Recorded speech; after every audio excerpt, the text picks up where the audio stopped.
We're recording now. All right, I am joined by the Deputy Director of the Storm Prediction Center from out in Norman, Oklahoma, Bill Bunting. Bill, thank you for agreeing to come on the little program here. Yeah, great to be with you today. So, of course, there's going to be a lot of people talking about an event that occurred 50 years ago on April 3rd. Hard to imagine that that much time has gone by, but here we are with the 50th anniversary of just one of nature's truly most incredible severe weather events that we have ever witnessed. So I want to start by asking you a couple maybe more personal questions, then we can talk about what you do with the Storm Prediction Center and how the Storm Prediction Center has specifically changed from before April 3rd, 1974 to today. So with that being said, Bill, tell me a little about yourself. Where were you on April 3rd of 1974? Well, it's one of those days I don't think I'll ever forget, even though I was only in junior high school. Um, Mm-hmm. but my interest in meteorology was already cemented. I knew what I wanted to do in my life when I was 9 or 10. It was an earlier hurricane that did that. And so on that day, as mentioned, I was in eighth grade. I snuck a AM radio into school, ran a earpiece inside of my shirt up into my ear so I could listen to the hourly news updates of the mounting death toll and the communities that were affected, because that was the only way we could get information back then. And I just remember at the time being struck by the magnitude of it to the extent that a person that young can really understand it. But with each hour, more communities affected, more people injured, more damage being reported, and it just and then the next day was actually busy where I grew up in Eastern Virginia. And so it was one of those moments. My interest was already set in stone, but that just accelerated it. It was like after that day, I want to be a part of the system that helps to keep people informed and helps to keep them safe. Right. You mentioned there was a hurricane that got your attention. Would that have been Camille? It would have been Camille, yes.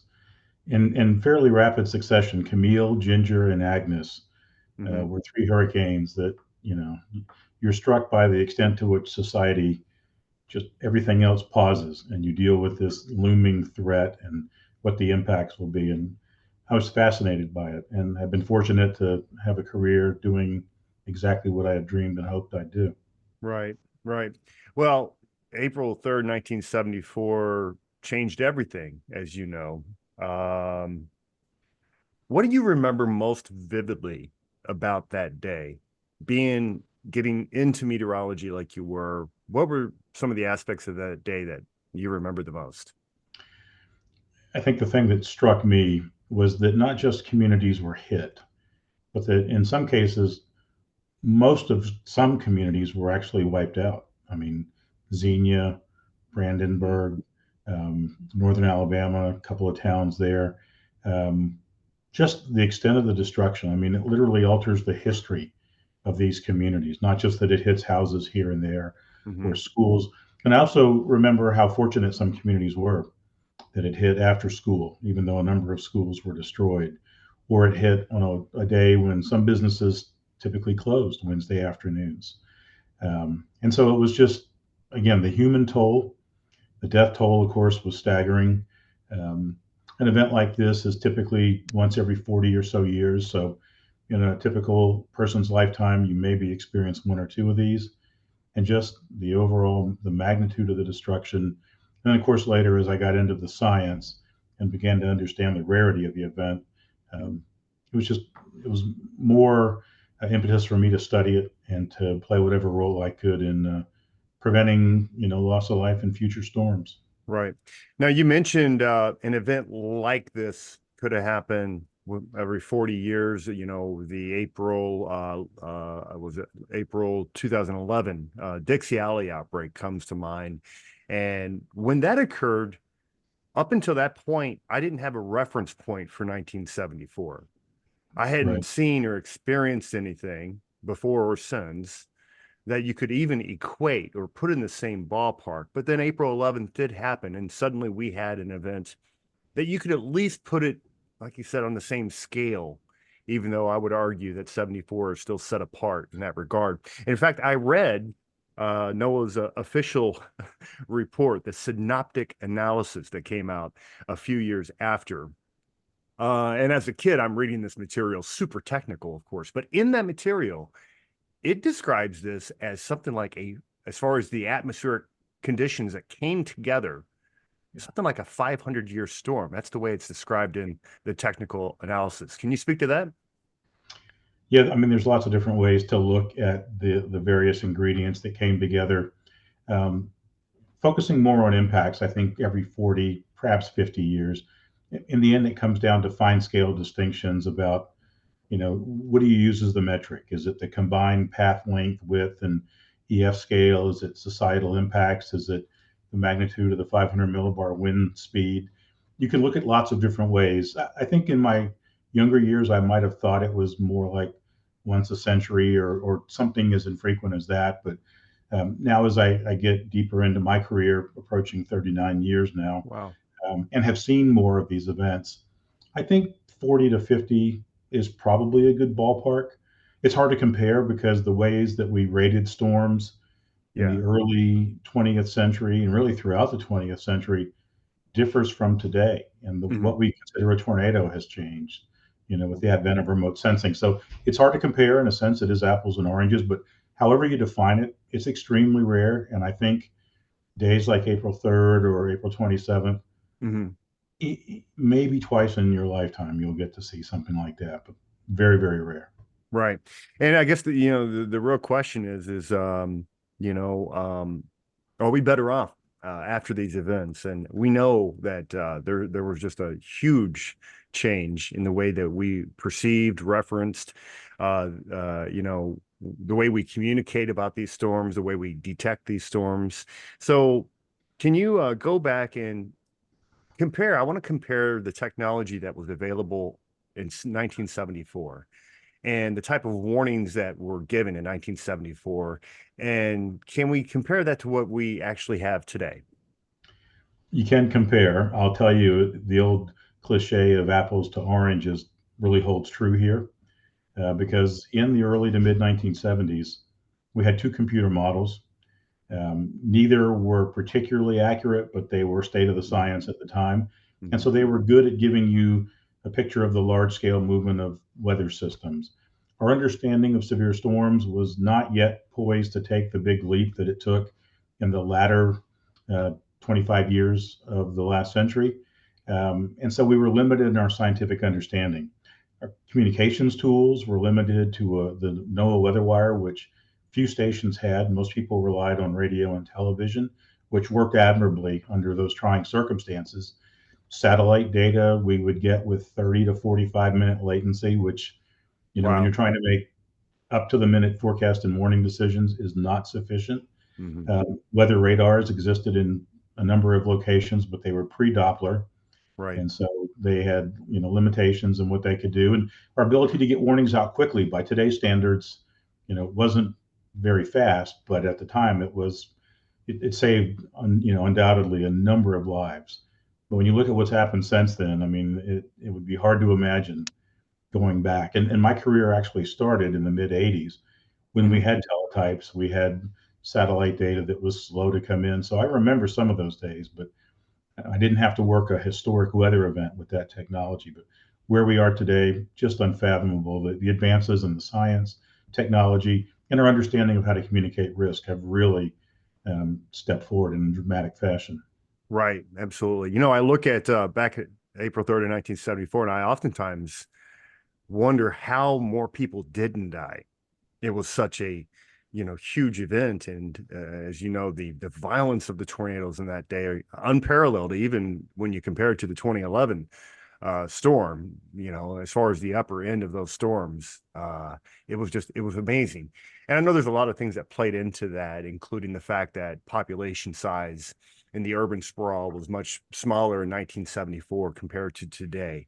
But despite all of our modern, technology, the advanced radars and satellites, the modeling, the advanced communication within the warning system, you still have events like what happened in April of 2011. And you have what happened in Joplin in May of 2011, which was unfathomable to me that over 100 people could die from a single tornado in today's modern era. How do you explain that?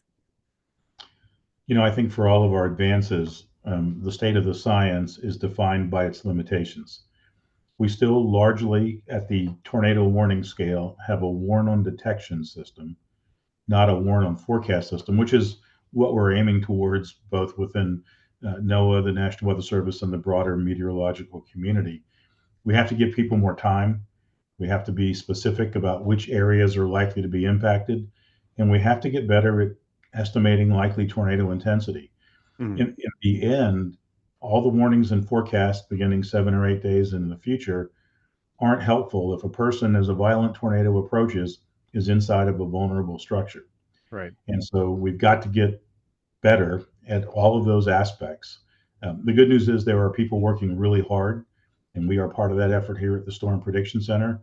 But our ultimate warning system, as it stands now, is based on Doppler radar, knowledge of the environment, spotter reports, and the national average is 10 to 15 minutes.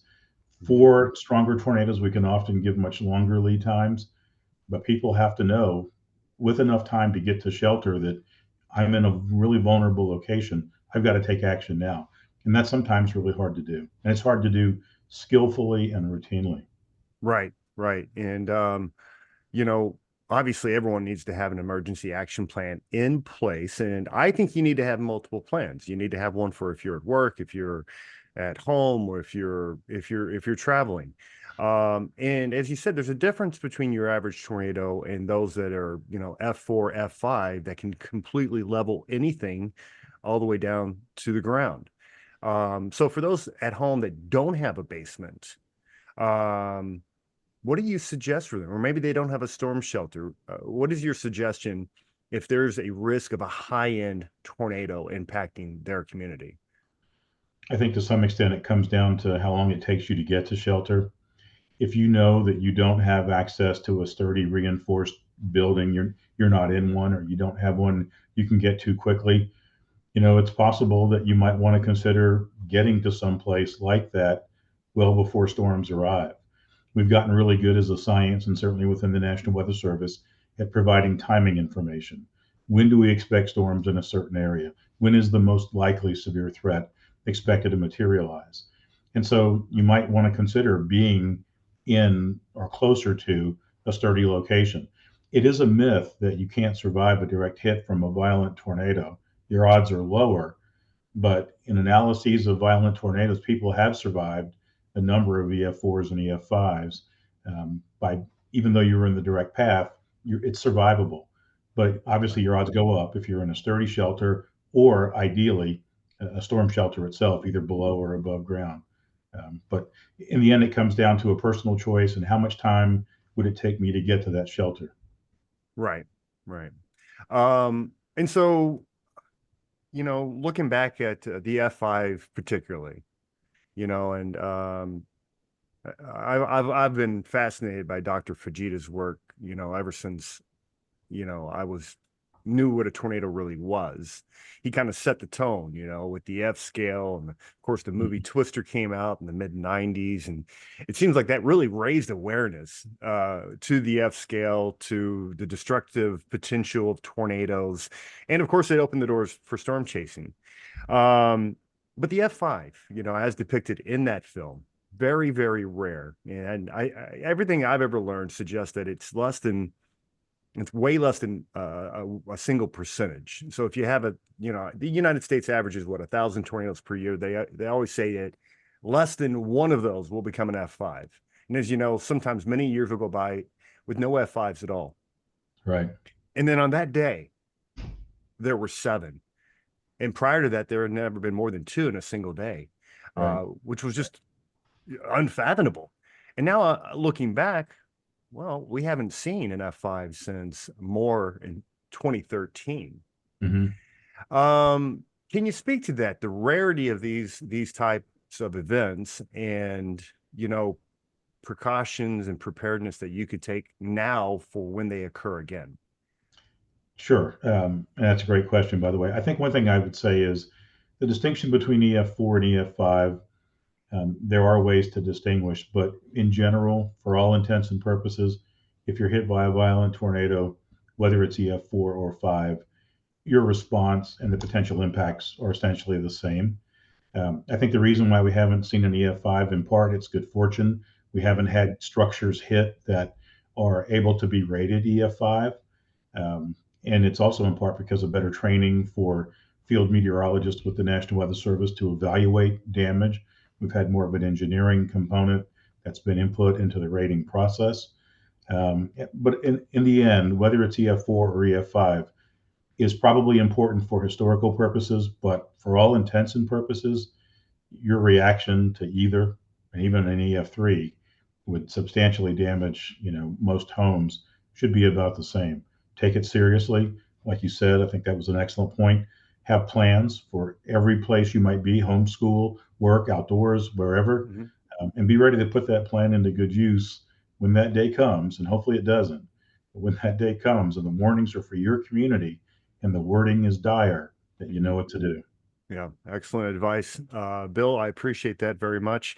Uh, well, obviously things have changed a lot in 50 years. We're in a position to be much more successful, but there's a lot more people out there, and not all of them are tied in. What are the best ways to stay tied in to what's happening weather-wise? Obviously, the Storm Prediction Center, that's your all's job. It's to uh, raise awareness to these events, especially days in advance or hours in advance. Can you speak specifically to what the Storm Prediction Center does, as opposed to what the local National Weather Service will do when it comes to advanced warning of these storms?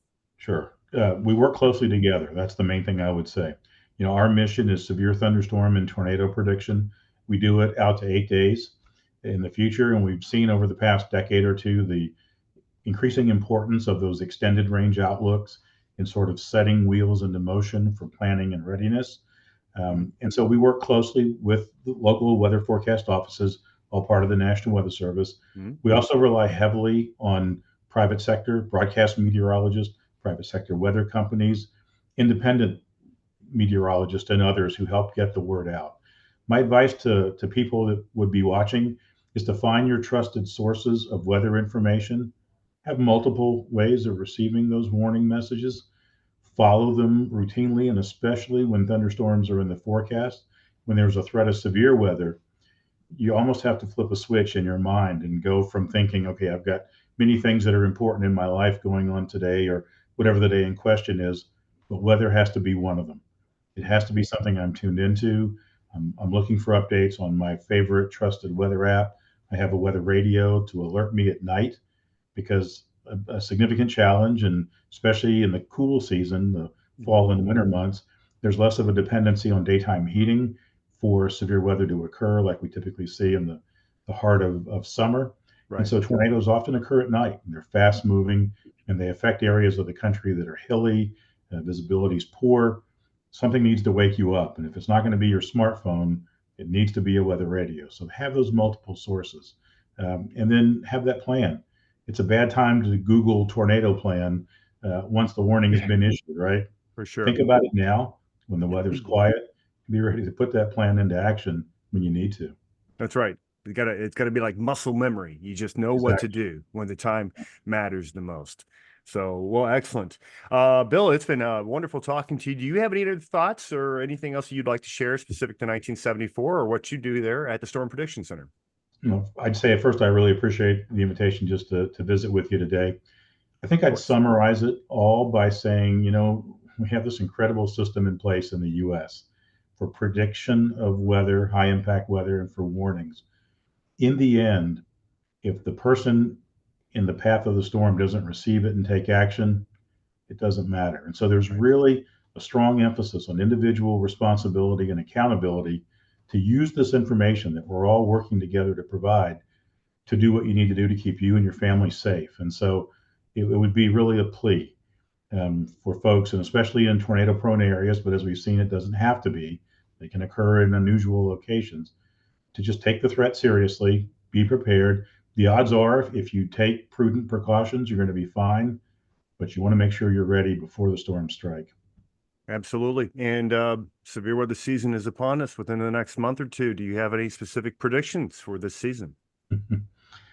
We're transitioning out of El Nino. One thing we know is that things like El Nino, La Nina, neutral states of those phenomena, they're not all the same. And if there's only one tornado in the U.S. this year and it hits your house, it's a really bad year. That's right.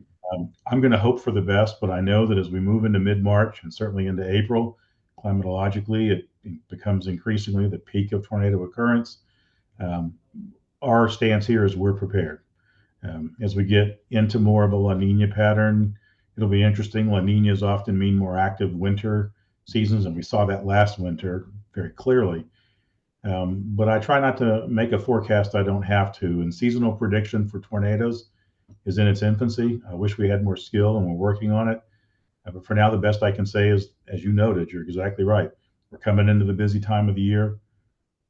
Revisit your plans, put one together if you don't have it, monitor the forecast, let's be ready to act. That sounds like a plan to me there, Bill. I appreciate you very much, my friend. Good to be with you, Jeremy, and thanks again. Okay.